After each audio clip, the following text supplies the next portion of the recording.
Howdy guys, Mac Double Tap. So we're here working on the our cheap AR build, or inexpensive, I don't want to call it cheap, to make a 3-gun gun. A little bit of foreshadowing. There's tape on the scope for a reason. I have been getting ready to do some. I've been testing different scopes. Some of them were sent to me, and I bought a few. Bought several actually. And I've got some samples that I'm going to test and I have to send back. This is one I have to test and send back. This particular scope doesn't really go in the budget, super budget category, but you know, testing scope against scope, I wanted high-end scopes to go with low-end scopes. So therein lies where we're at. But today we're here to talk about the trigger pull. As you remember, and I've added a few things since the last time we saw, I got a Cerakoted magazine release. I put Cerakoted forward assist in it. So, you know, that is kind of where I'm at with that. Now we're also going to, as of today, we're going to do the trigger pull. I'm also going to teach you how to do an actual spring trigger job. I'm going to teach you a little about the springs, but I'm also going to put an Ambi-safety in. I've got a Ambi-safety from Trigger Creek. I've never actually done an Ambi-safety before. It's not my thing, but I thought, you know, it'll add to the cool factor. It was reasonably inexpensive. Sorry about that. And reasonably inexpensive, and you know, sticking with the flat dark earth overtone. So before we go to talking about triggers, let's see where our trigger pull is right this moment. Now you can go out and buy a super high dollar trigger scale, or you can just go to Walmart and get a fish scale, which is what I'm going to use. So you want to do this a couple of times. I already know this one's breaking. Take the safety off, that'll help, right? I can say I know this thing breaks at 7 pounds. Alright, that one was six-ish.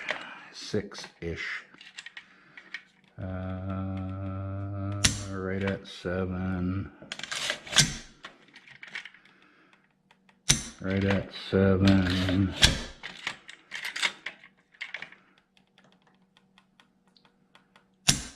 Just a touch before 7. About 6.5. That one was closer to 6. So what we got here is, I'm going to go with between a 6 and a 7 pound, 6.5, 7 pound bumper, or yeah, bumper pull. 6 and a 7 pound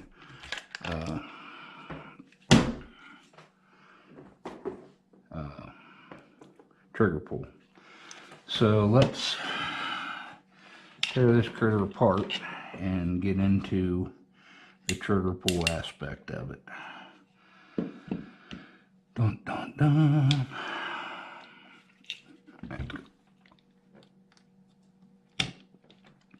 I did actually purchase some KNS you're gonna hammer. Some KNS anti-walk pins, which again, you guys have seen a lot of pictures of my guns. I've never really used them, but you know, in an effort to, you know, add to the cool factor, that is why we're doing this. So your trigger has, in my opinion, 5 major components. You're going to have the get out of there.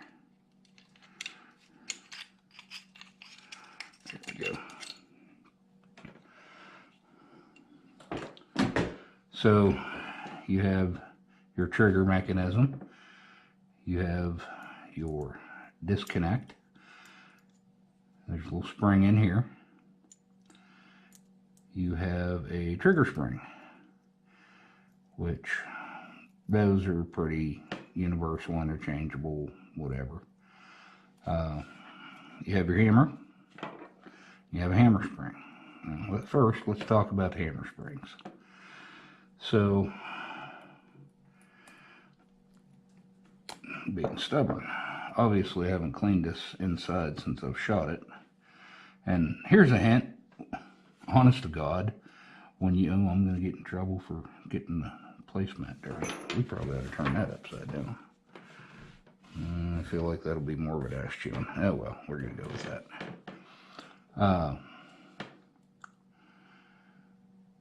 If you guys got guys telling you they're taking their guns apart and, oh yeah, I shoot this all the time, and they ain't getting a little bit of grime on their fingers, especially in the internals, they're not shooting that gun. Just that being said, I really feel like there's good old-fashioned ass chewing coming. Anyway, let's look at a couple of different springs here. So this is the one that came out of it, and this is another pre-bent one. So I didn't know, that's why I pulled it out. We've already got a pre-bent spring, a mil-spec spring, going to be straight across. You can see how that one is bent down already. I don't know if that's 45, but you know, whatever. So how this all lays together in here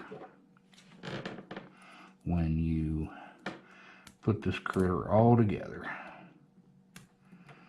Well, that's backwards, first of all.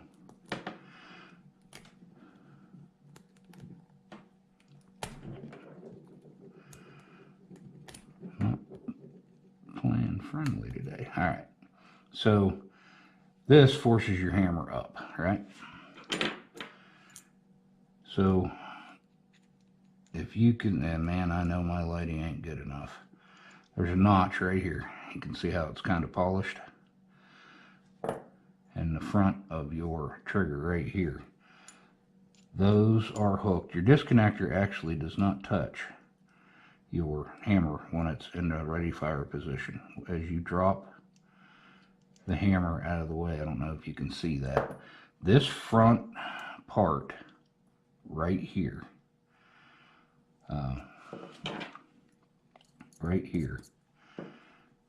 is in direct contact with essentially the bottom inside this little groove here of this hammer. The more you fire it, the more it wears in and all that. But that's not what I want to talk about. Let's talk a minute about the way your hammer spring engages. So your hammer spring, how it traps the old-fashioned or your standard military issue pins, is there's a notch right here. That little notch. When these are set, and why these pins don't normally fall out if they're put together right, is that spring sits right in that groove and holds this all into place. So then you push this down around, and that's where your engagements are made. And I don't want to send everything flying, but I'm going to try it. So that right there is how, ouch, ouch, that's how it's all working inside the gun. So what we're going to do is we line all that up. Dun, dun, dun. We're going to take about that much off of one of these springs. Now I have more springs in case I happen to screw this up inherently, but we're just going to line it all up, get it on top of there. What I want is this spring to move past, so I'm going to cut it right there. So, you know, give or take a fingernail height off of it. Now, this isn't going to be an easy cut. This is spring steel. And these are cheap tools. Hell, they might not even cut it.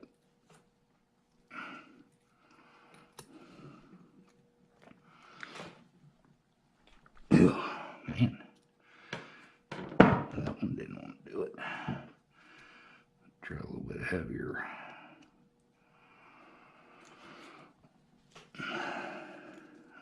Yeah, I'll send that flying.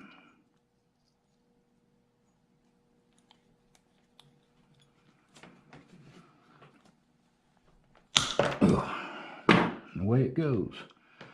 So now I've cut half the leg off my spring here. What that's going to do is allow that one spring to rest further forward and take some of the tension off this. Now somebody's going to say, but you're going to make your trigger unreliable. Yeah, it's never done it yet. Or your hammer, more to the point. It has never ever made my hammer unreliable yet. But that's also why you should have multiple springs before you try this trick. Springs are cheap. You can get them anywhere for nothing. You know, they're $1 or $2 a piece. Get a handful of them. So we've delegged our one spring. There's another guy out there who's bending these springs out. So I'll take a pair of nips and bend one of the wings up. I don't know that that's a bad idea. I've just never done it. So I'm not going to. The next thing we're going to do, honestly, if you don't want to polish these, I don't know that that's a huge deal. Now, I will tell you this. These are machine hardened or fire hardened or whatever they do to harden them. I do not recommend taking a file, a stone, or anything like that. Just take some polishing compound, which I've already got on here, and give this a polish.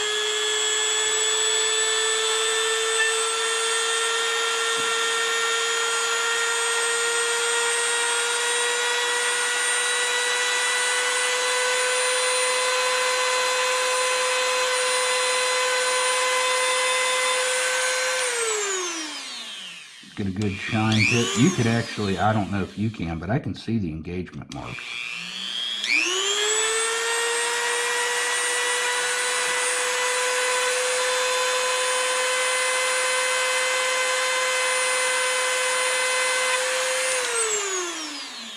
Pretty good polish on that. Honestly, if you've done the Paracord Trigger Job that I showed, this isn't going to buy you a lot.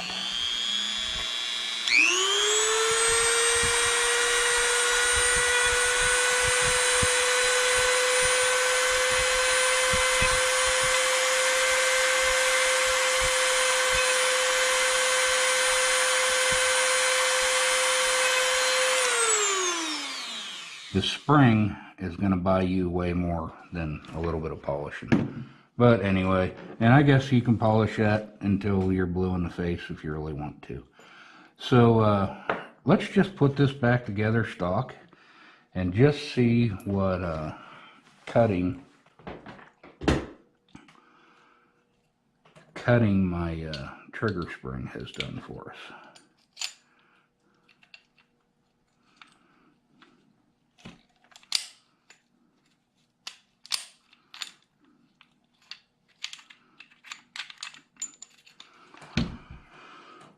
All we're gonna do, dun, dun, dun. And if you don't know how to do this, you can learn. Line up the holes.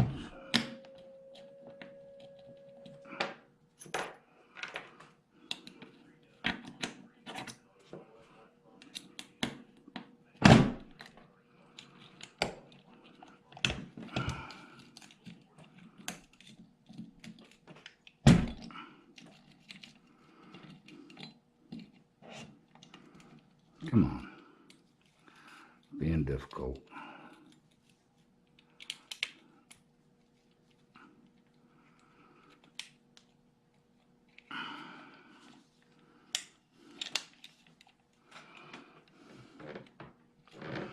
Some people, I know people like to tap these things in with hammers. I've never seen the need for that. As I say that, this may be one of the first ones I have to tap in. Normally, if you just play with it, you can get it to go in there. It's it really is just about getting everything lined up in there. There's not that much pressure on it.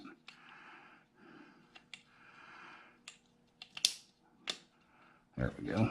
So now we've got our trigger and disconnect in there. Now we're going to take our cut version of our hammer, and let's put the hammer in correctly, dumbass. So I want that spring to fall down past and rest on the base of the receiver. And once you get that all aligned, stars aligned properly, blah, blah, blah. I'm sorry if this is going out of frame. I can't really see what you guys can see with this GoPro on my hat, but I thought it would give you a better view. So hopefully this video is not complete garbage. There, I can get it, I think.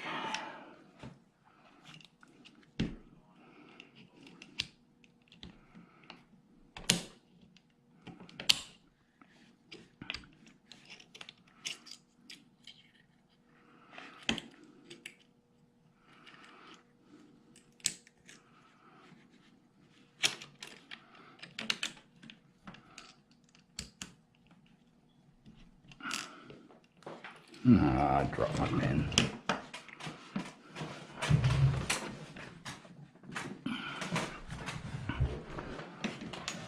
I really don't want the action for tearing that up. It's much better to put scratches on the table. I can admit, I can swear I didn't do that, right?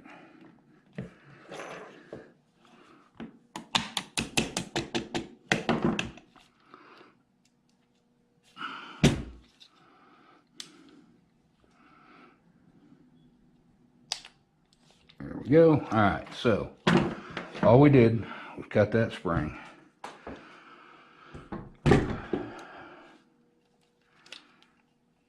Little tiny bit of polish, and like I said, the Paracord Trigger Job is probably as good as anything. So you, as I, at the same time, are going to see exactly what this did to our trigger pull. We were at 6.5 or 7 earlier. There we broke at 5.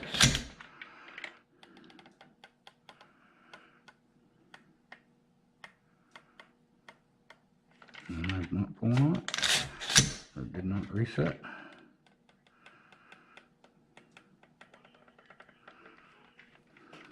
What's going on here?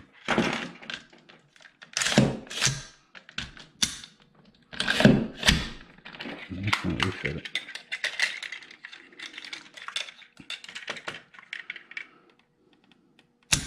There, it broke at 5.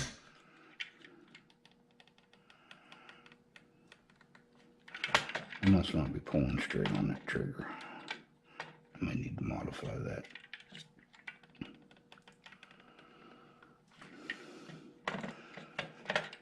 Something there.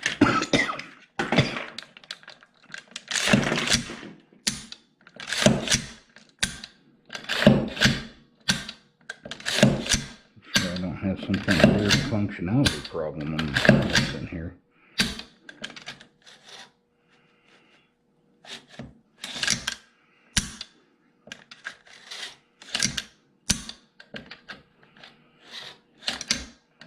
I guess I just wasn't resetting it. Okay, sorry.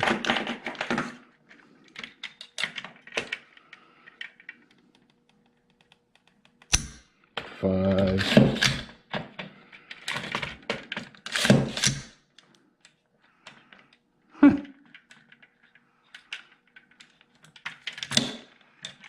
Oh, the weight of that's what was happening. When I pulled the trigger, the weight of this pulling down on it wasn't letting it reset.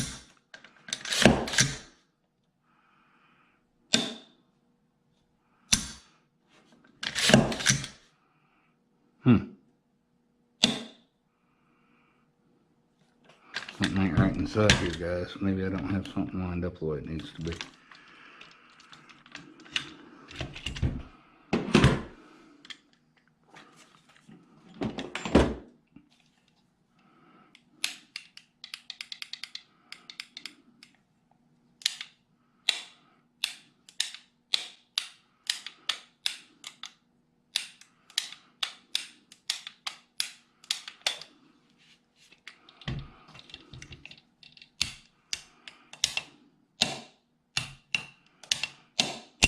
Oop.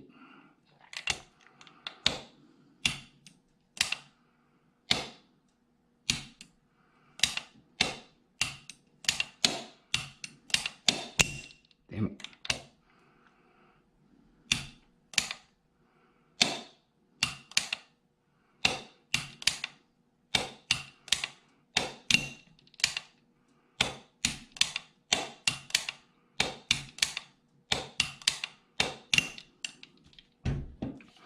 I don't feel like I have a reset problem. It hung up once.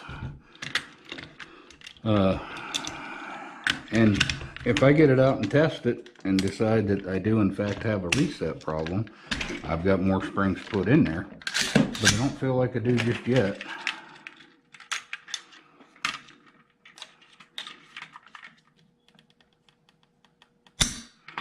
So that was near 4.5 pound mark.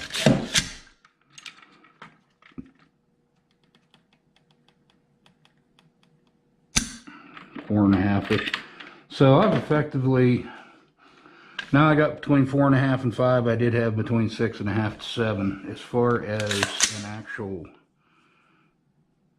trigger pull, man, that's nice. So that really is just as nice of a trigger as I have yet to feel. It sure for a combat gun or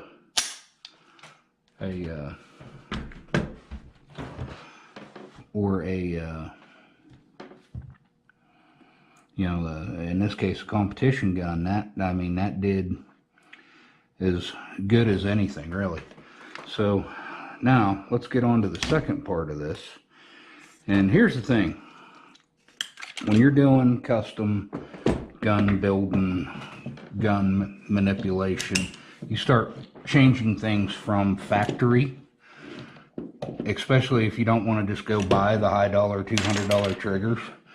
Don't be shocked if you get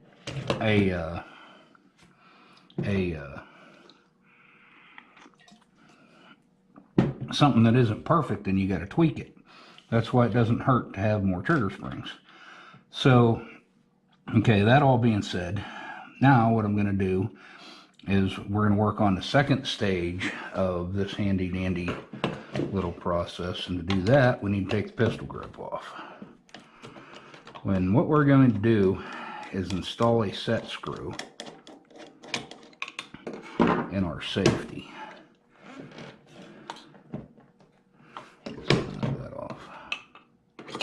So take your pistol grip off. Remember, pull your pistol grip straight down so you don't break or bend. Yeah, that's still not out of there.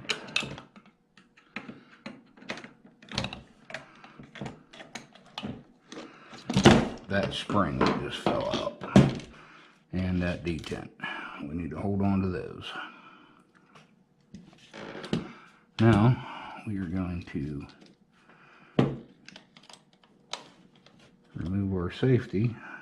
Well, shit, to do that we gotta take the hammer back, or the fire control back out, I think. Yeah, I'm almost sure you gotta take the fire control, or take fire control out, you gotta remove the hammer and all that again. So let's push that one out. This is as good a time as any to put our fire control or our KNS handy springs in there.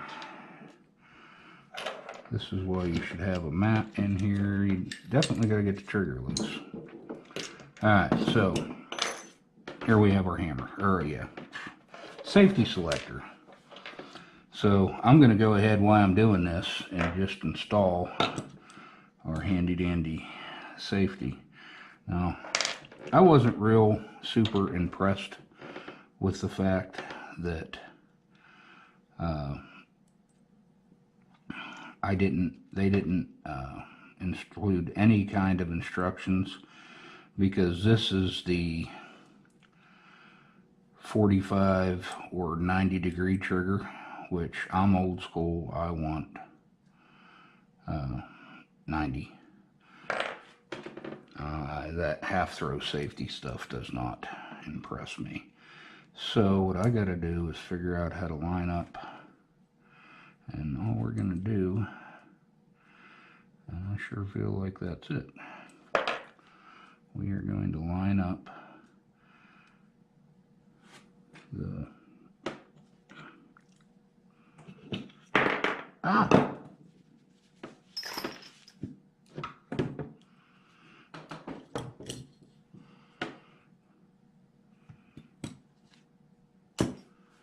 this thing came, oh, there they are, dumbass.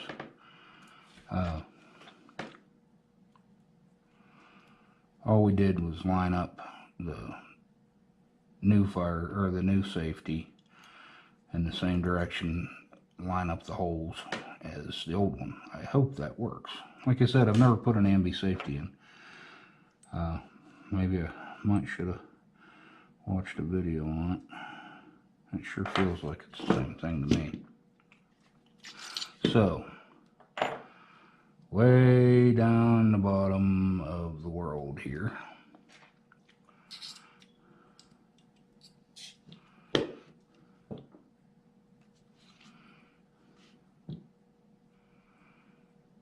well,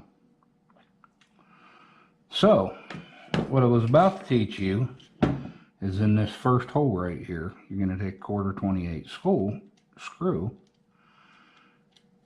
and run down through there, right? And we were going to play with it until it locks the safety in place. But as it turns out, either somebody that had this before me has drilled and tapped another hole, and they have another screw already in place, doing exactly what I was going to show you to do a different way, which is just to stop the over travel on this trigger. Now, if you guys remember, when I was at the range, I was saying this is a very well built, or good trigger out of the gate. It's been modified. I did not know that. This is that budget one I bought. I only paid $300 for this gun. So, being that we already have said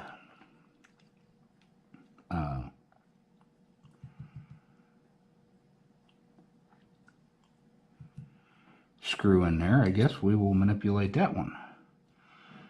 So, with that in mind, we install our new safety. Make sure with my detent that I in fact have engagement where I need it.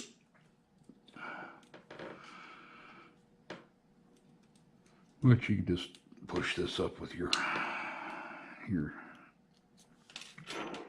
something to make sure it engages where it needs to engage. Get up there, get up there. Do I not have something right?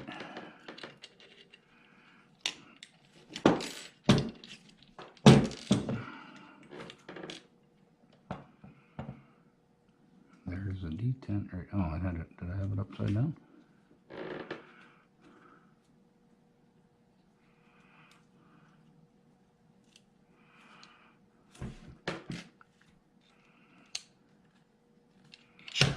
So, got pressure I'm holding up on that thing.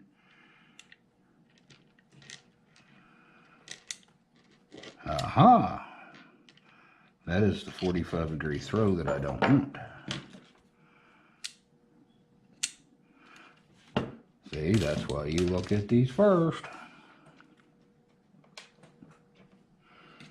Don't lose that, don't lose that. So, I'm guessing I need the other side of this.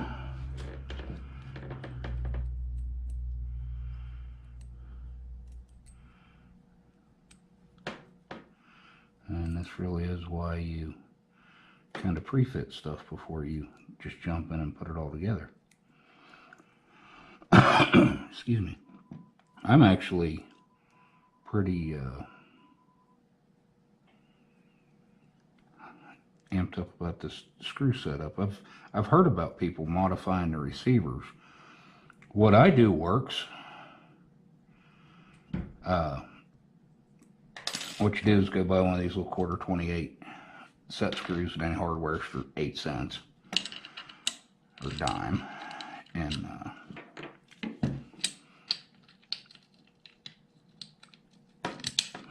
run it up in the general screw hole for the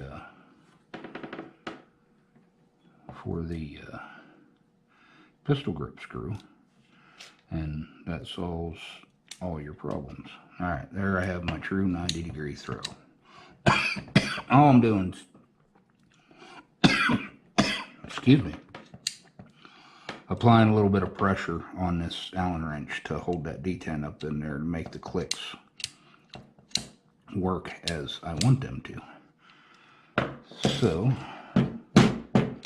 out of there, got that done. I bought the short-sided one for the other side because I got big fat meat hooks.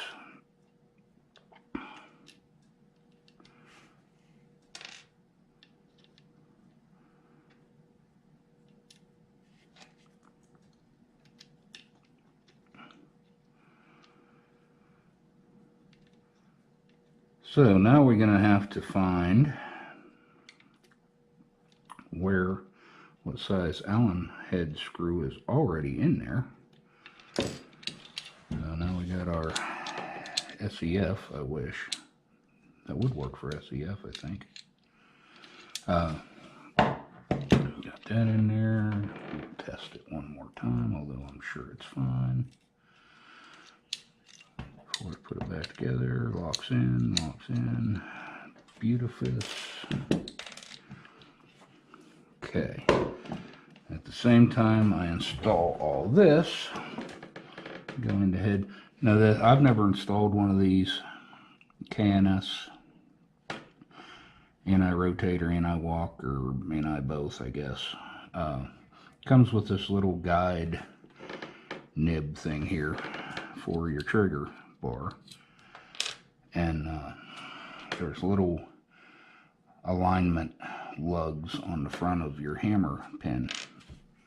So we are going to start by putting our hammer in place, or trigger in place, sorry.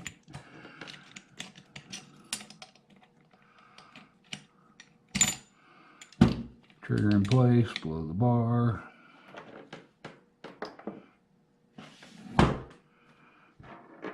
If that was a decock spring.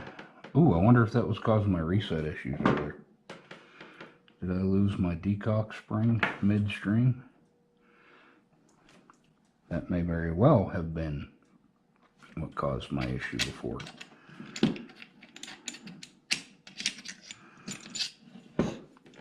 Man, now what do we do? Tell you what we do, we get into our box parts here and we get a new spring out. Dun, dun, dun. New I think that's decock spring. Yeah, it is. If you're going to start down these worlds, man, get on. I constantly search eBay, and I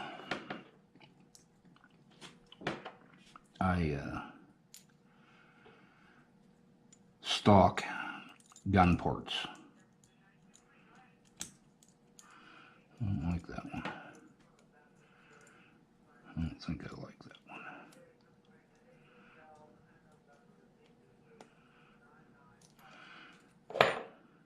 I don't like that spring. I constantly get on and stock gun parts auctions, and I wonder what the green one's for. We'll use the green one. Probably a color-coded kit at some point in my life, or some kit I bought. So I constantly get on eBay and stock gun parts auctions.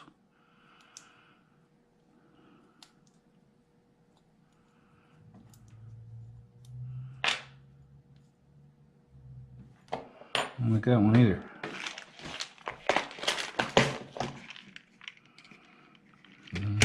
Only one remains. And I just bid $1 or $2 on them. And when I get them, I only got a couple of bucks in them, and that's how I stockpile parts. There's always somebody selling. There will always be somebody selling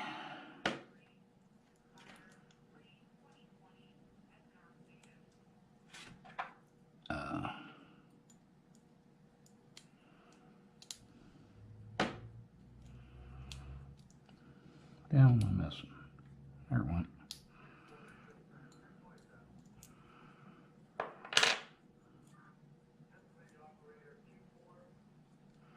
That one won't get down in there normal.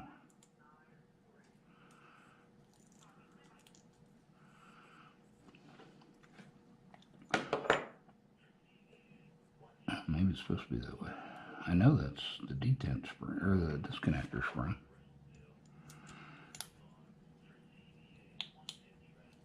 Yeah, it's working. Anyway, I go in there and I stock these auctions, and I try to get them for nothing. I bid cheap on them. If I get outbid, so be it. Which is exactly what you want. So I get in there and I stock these videos.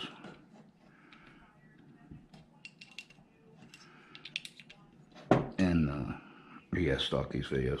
Stock these auctions. I get them for cheap, and then I'm not out, you know, I get cheap parts, and that gives me a chance to stockpile cheap parts.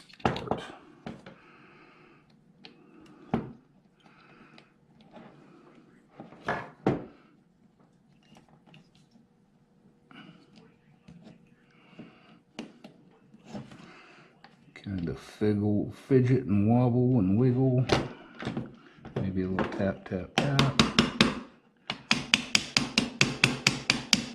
You shouldn't ever be hitting anything with a hammer. If it won't go, there's a reason. It sure looks like it's lined up.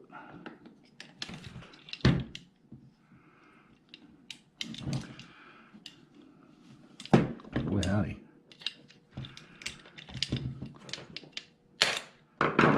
Somebody's going to say to me, you should have had this already. Is that all you want to know, is the things that go right? Do you not want to know about the things that go wrong with custom building guns? Because to me, that's important. Let's make sure our pin goes through. It does. Man, that's tight. I'm going to give it that. It's probably just tighter than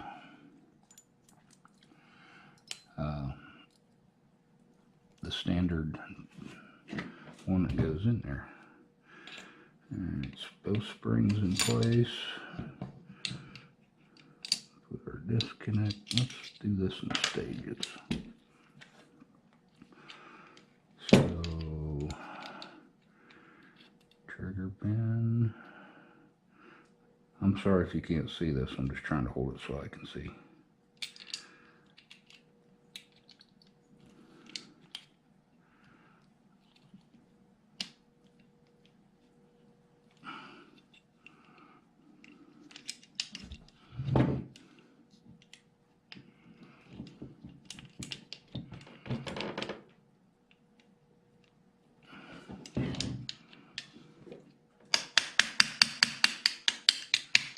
There it went. Now we take our little ninja aiming pin thing off there. Now the next thing we have to do is put our anti-walk.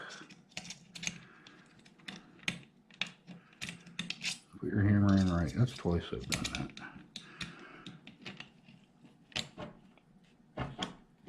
Lined up, Wish they had a naming device for this goofy little critter. That one in painfully easy.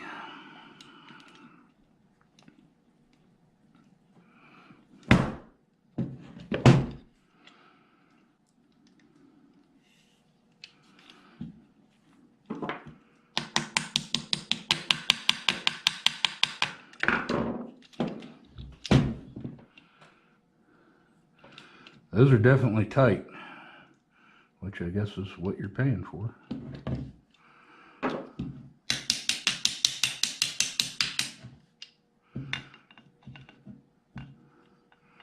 This is truly one of those hold your jaw and get everything lined up concepts.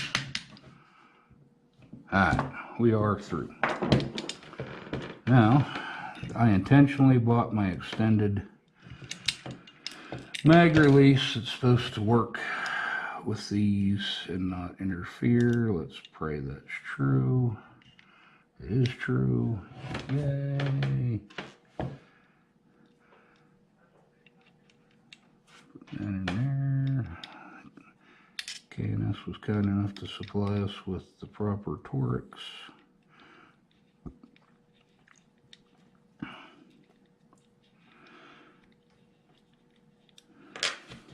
That's a nice look. Absolutely what this was about, looks. I have never run these. I am not in any way, shape, or form worried about my pins walking out on me. I've never had it happen. But this is completely aesthetic, so it'll look cool. And that's part of the reason why I'm doing what I'm doing.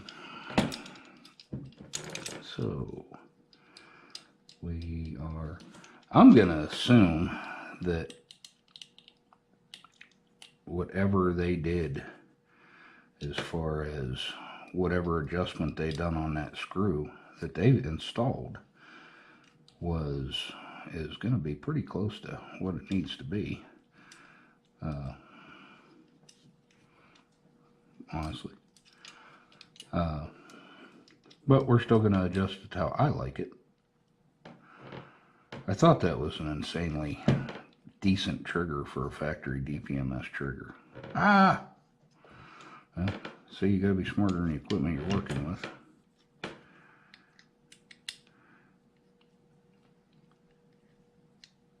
I'll let it fall off.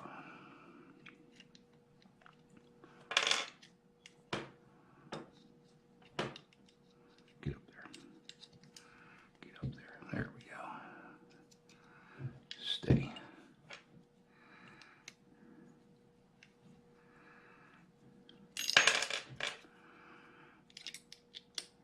Well, this is turning into a video on how to install pins too. Was not my intent, but I was just going to throw these in here and think it was going to be this different or this much time.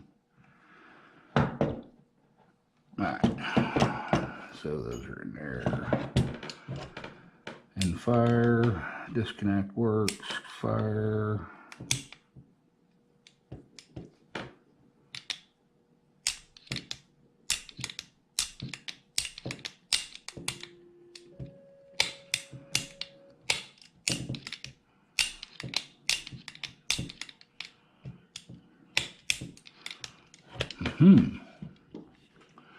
So apparently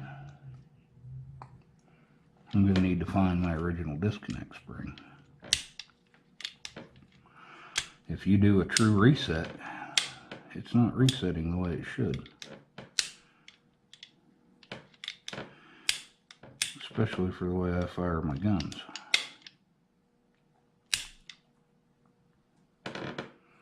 Well, Ollie. Well, that won't stop us from doing our adjustment. So what we want in the fire position, we're going to have to find a screw or the Allen wrench that fits that. Ah, there's my original disconnect spring. Dun dun dun. That one, see, that one's straight. Those other ones have a flare.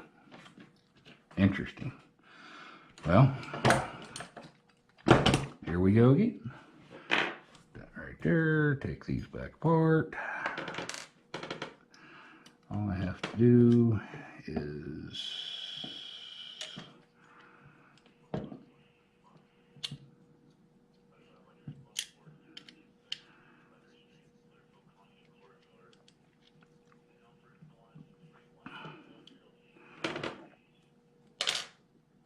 let's see why I can't just go out that side. Not knowing anything about these super duper KNS.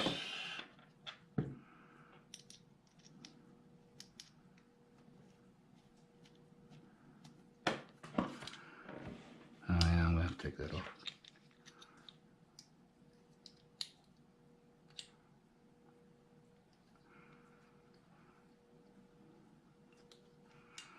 These are Loctited. I feel like I'm turning. I am.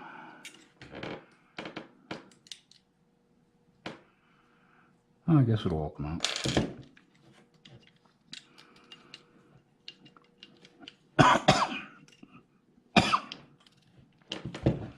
I'm going to try and just take this out enough that I can get to that disconnect without disassembling this whole thing.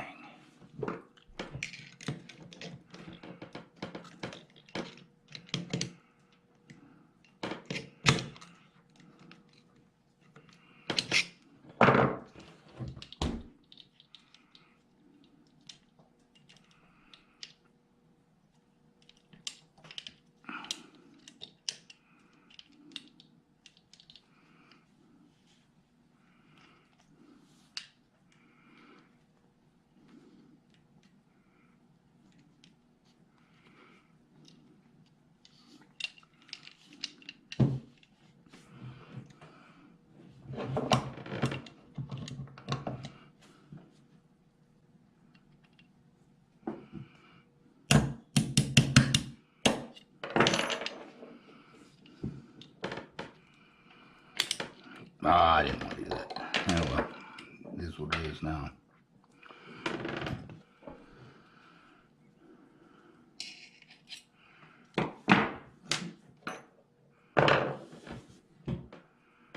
Alright, seriously? There it is.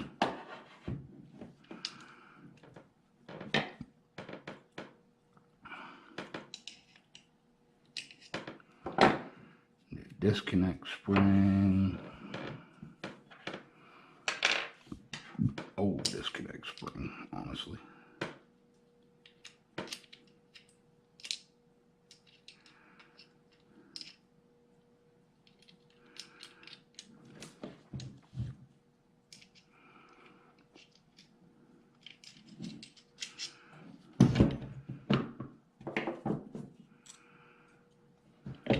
Working as fast as I can, guys.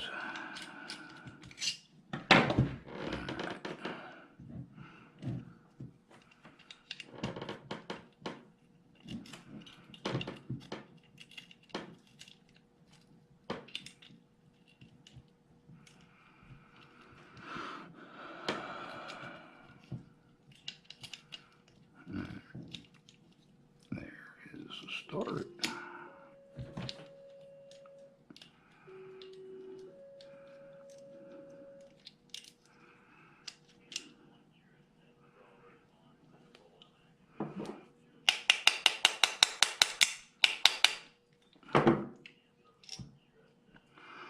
Alright, I got my spring over.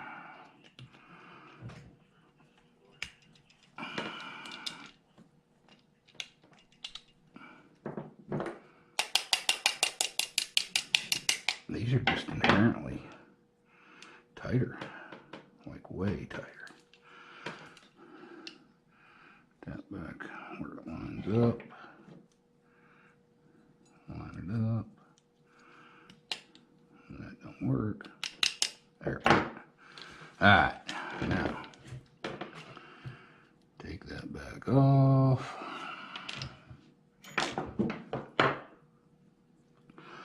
Because I know one of you guys right now is typing, man, I don't understand why you didn't just do... Like I said, I don't bullshit my videos. I don't edit them so you guys don't see the real trials and tribulations of working on your own guns. I don't do all that garbage. I give it to you like it is.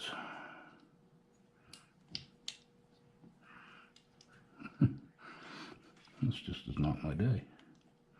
I've pushed that one out now. I don't know if these anti-walk pins are all that worth all that pain in the ass, quite honestly. I mean, they look cool, but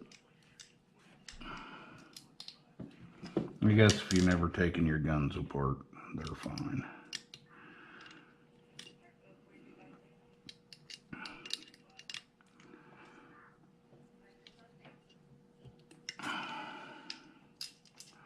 Alright, that one's on, that one's on.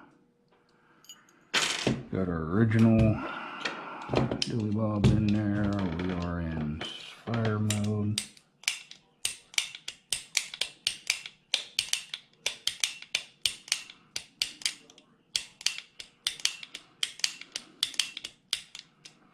That's what our problem was. Alright, so here's what we're going to work on. If you watch, fired, holding the trigger in the rear position, it's locked. Now, the over travel, if you watch my finger right here, let's see if I can not let it off. Let me do this left-handed, so there's more light over here. If you watch how far my finger has to go before the hammer resets, we're going to try and fix that over travel. Don't do that. Any chance I can get lucky enough that that is not a prayer.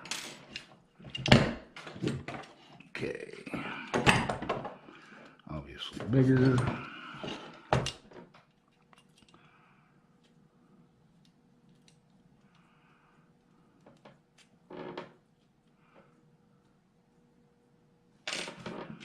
Maybe it is smaller. Boy, howdy, I hope it's not smaller than that.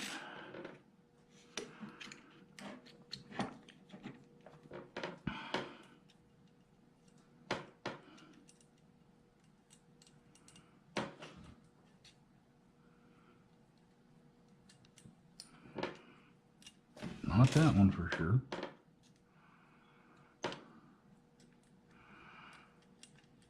Well, that's one I figured it would be. Not that one for sure.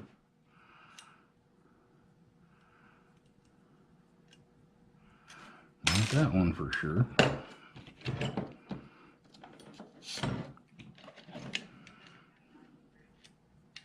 There it is. Alright, so if you run this screw all the way up, if you can watch my trigger. Now let me lock this. Watch the trigger. I can make the hammer fire.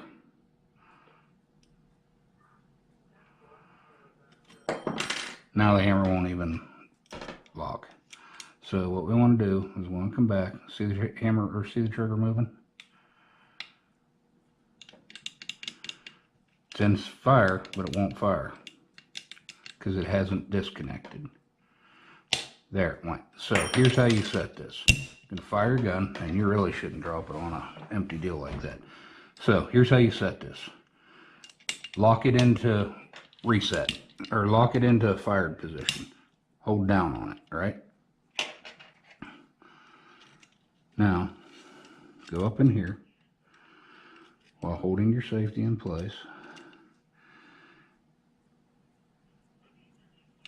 And we're going to run it down tight. Okay, see how my hammer hasn't reset? We're going to just back off little at a time until that hammer resets.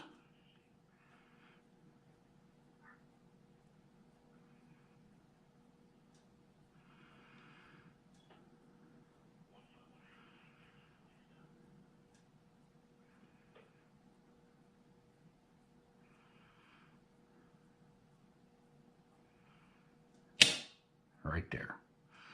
Now, take that out. That's probably, I usually am going to go another quarter turn, but I'm going to test this. So, in safe, it fired, but it, no, I had the safety move. So,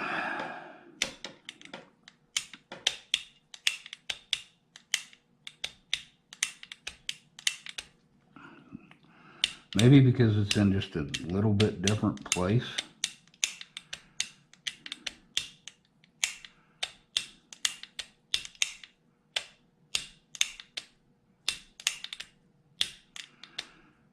That's great. I don't have a problem in the world with that. I'm not going to back it off. Normally what I do when I do these through that hole, now one thing I want to tell you, if you go through the pistol grip hole, a lot of these, more often than not, are not threaded the whole way through. You have to go get a 1/4-28 tap and finish tapping it. If you don't have a 1/4-28 tap and can't borrow one, you got to buy one. They're a couple of bucks. But when I go through here, and I'm guessing the difference in the way this feels is between this hole and that one that's there. The original grip screw hole and this one somebody obviously drilled and tapped. I mean, it's not anodized. So I back it off. I lock the hammer down, run it up until it won't reset, and then back it off until it resets, and then I back it off like a 1/4 turn. But I'm not feeling the need to do that on this one. I'm really not. So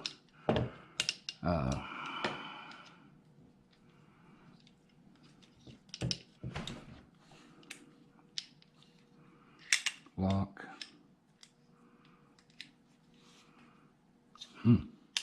Well, it's keeping it out of safe, so we have to come out a little bit more.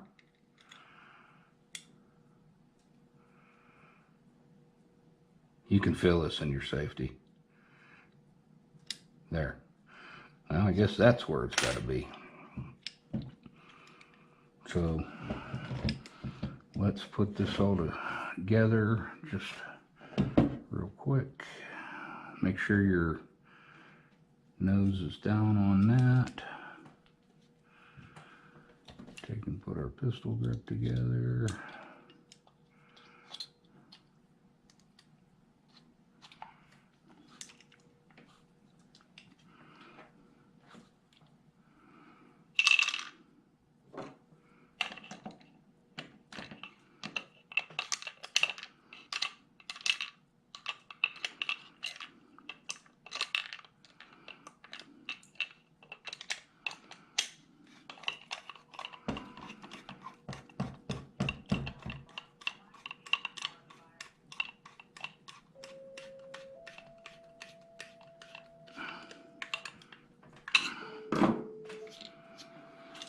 So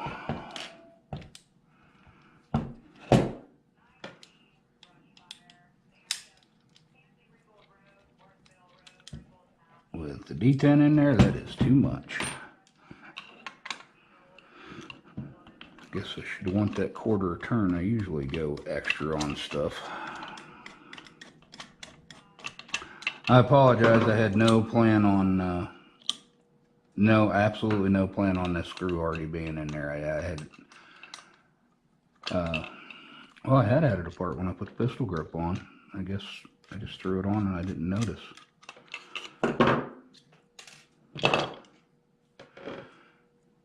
I wonder.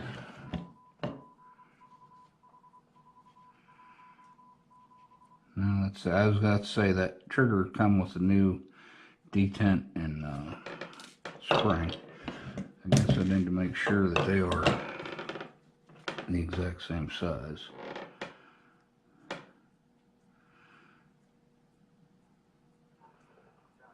They are. I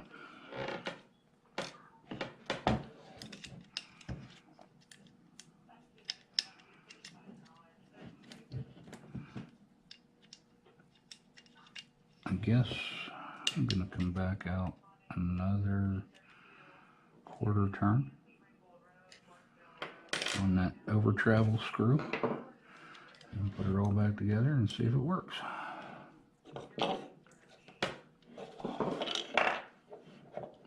This time I think I'll just hold it in place instead of putting that screw in.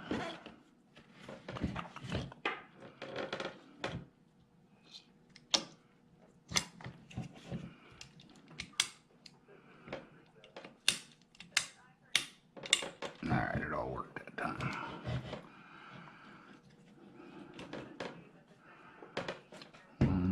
back up.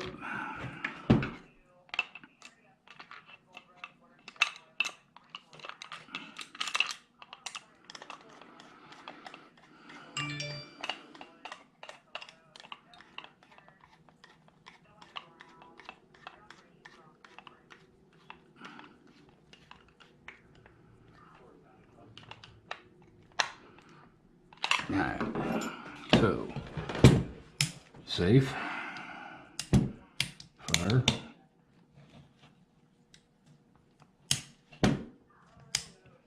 that's tight.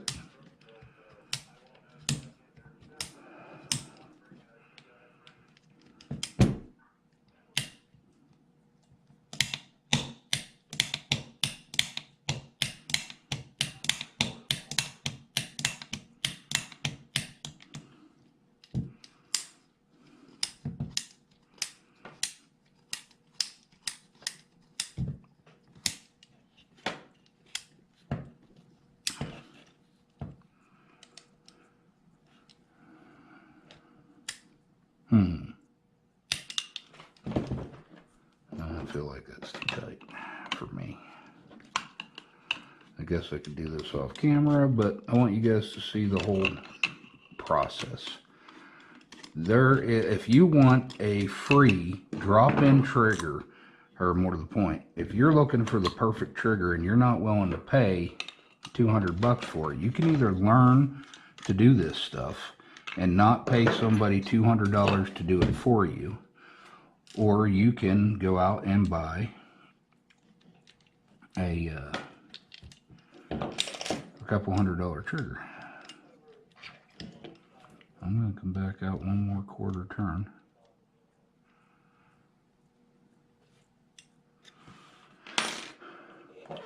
Put her back together. That was the new D10. I'm going to try it. This is the old one. Put the old one back in.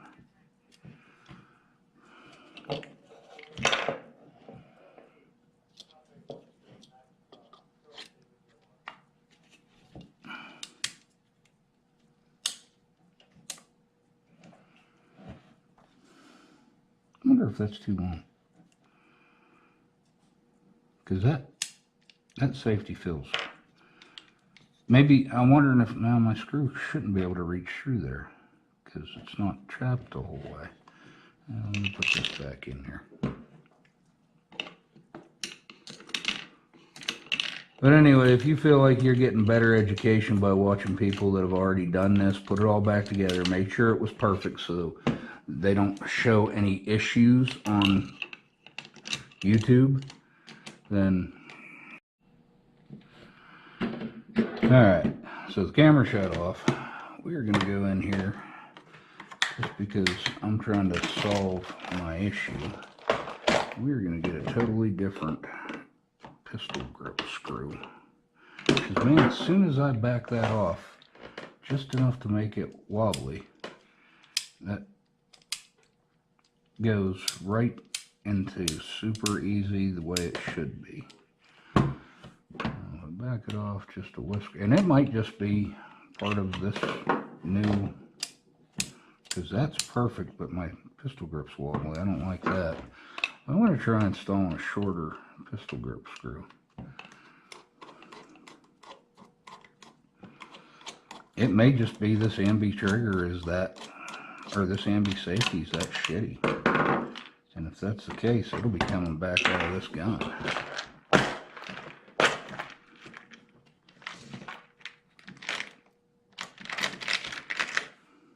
Way longer, much more long. There's no way.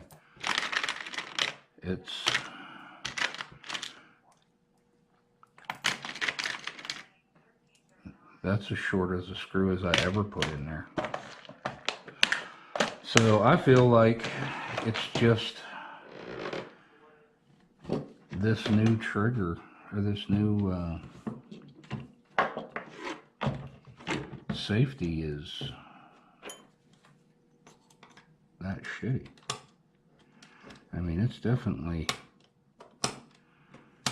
very positive, I guess is the best way to put it. Well, I guess the one thing we can do to make that more better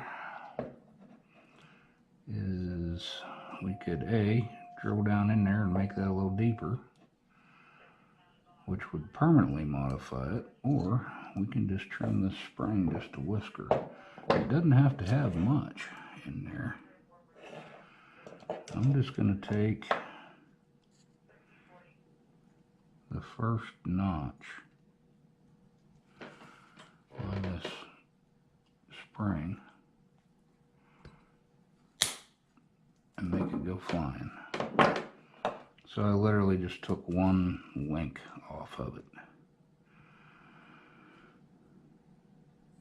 I'll put the cut end down. I'm going to do one coil at a time. Man, I really didn't do anything fine. I'm going to do two, even though I know I should do one.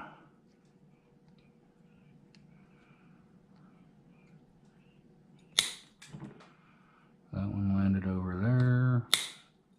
That was to straighten it back up.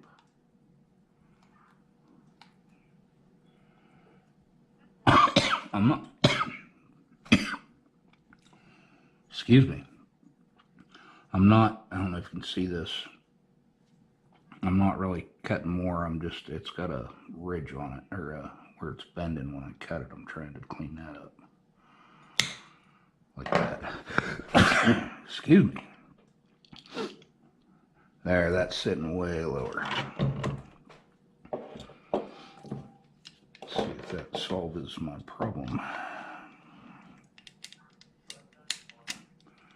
That's super easy. Let's see what happens when I put it back in there. And back to, I got a whole bunch of these springs and screws. If I jack one up, I'll do another one. Parts are invaluable.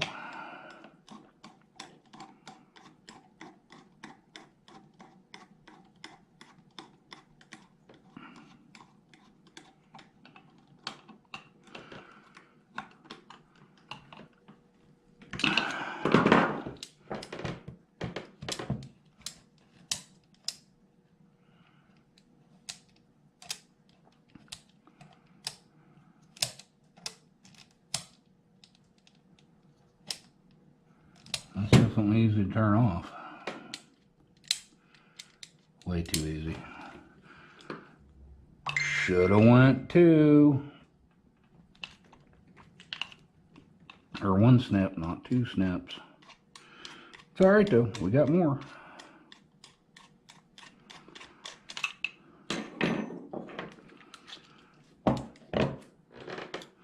Definitely shorter. I am going to probably discard that. Actually, it came with one.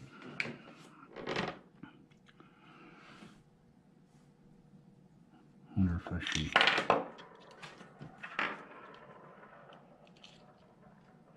Yeah. Cut one nug off of that.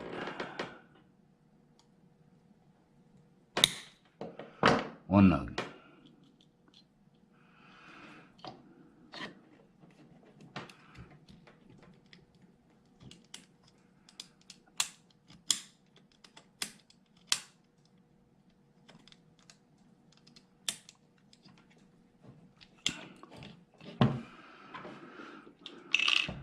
Feel like that's a little bit more than I want, or more tighter than I want, but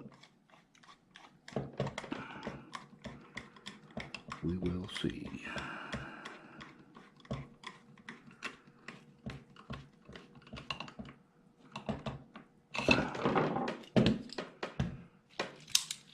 Oh no, that's perfect.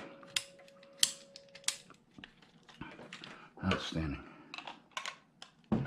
Should have went with one. So, what we got after all that, and a dead GoPro battery,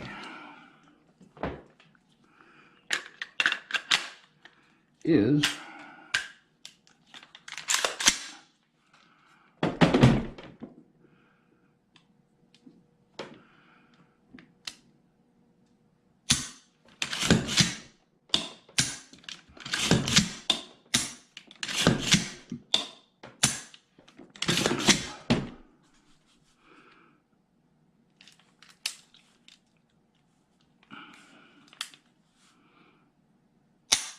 Man, that trigger's nice. So, there we have what I planned on accomplishing today. So, there's our new safety. Our new anti-rotation add to the, excuse me. Wow. Add to the flak dark earth. And I don't have the number I came to in the other video, but I think I give 20 bucks-ish for this Ambi-safety. It might have been 20, might have been 25. Like $15 for the anti-walk. The Paracord I bought on eBay, the Paracord mag release, I think I had, it was 12 or 15 bucks. The Paracord forward assist, which I haven't tested yet, honestly. Now this isn't gonna, oh yeah, it's working. Yep, it's working good. I think it's 12, 14 bucks for that. I bought them both on eBay. The only thing I got left to do is I'm still looking for a Paracord bad lever, and because I really like that. I use it on all my guns. And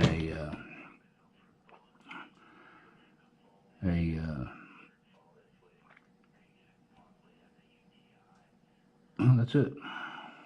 That'll be the whole shooting match. Haha.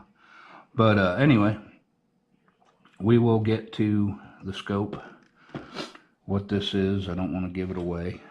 We'll get to that soon, and some of the other scopes that I've bought. This one was sent to me for T&E. I have to send it back. I promised them when we had this conversation that I would give my honest review on it, no matter whether they supplied it or not. It's a company that not a lot of people have heard of. And for high-end optics, I gotta tell you, after my first run on it, it's pretty, and it shoots real, I mean, it's nice scope. Now, the price point as of this video for these optics was in the $1,500 range on Optics Planet.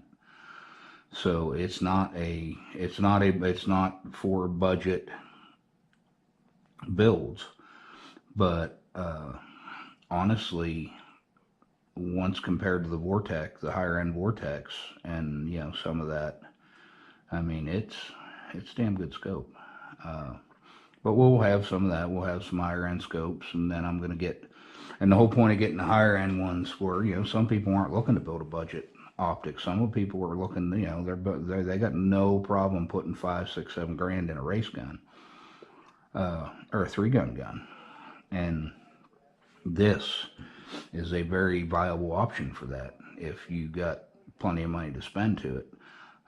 For our budget build here, I'm gonna be looking at you know, trying to find a good 1 to 4, 1 to 6 power, something that you can put on a race gun with an offset, you know, like a holographic sight or a red dot up here. You know, I'm going to try to keep it in the, you know, the $100 to $200 range. I mean, optics are probably one of the most important things in your world. You know, all this other stuff does matter and it does translate, but if you can't see down range, then you really have an issue. But our budget gun, like I said, is, you know, I started out with $300, you know, bone stock military style M4, and this is what we have turned it into so far. And you know, I've got it shooting under 1-inch groups at 100 yards. With our new handy dandy trigger job we just did on it, we'll see where that goes from there. You know, allowing the gun to really not move.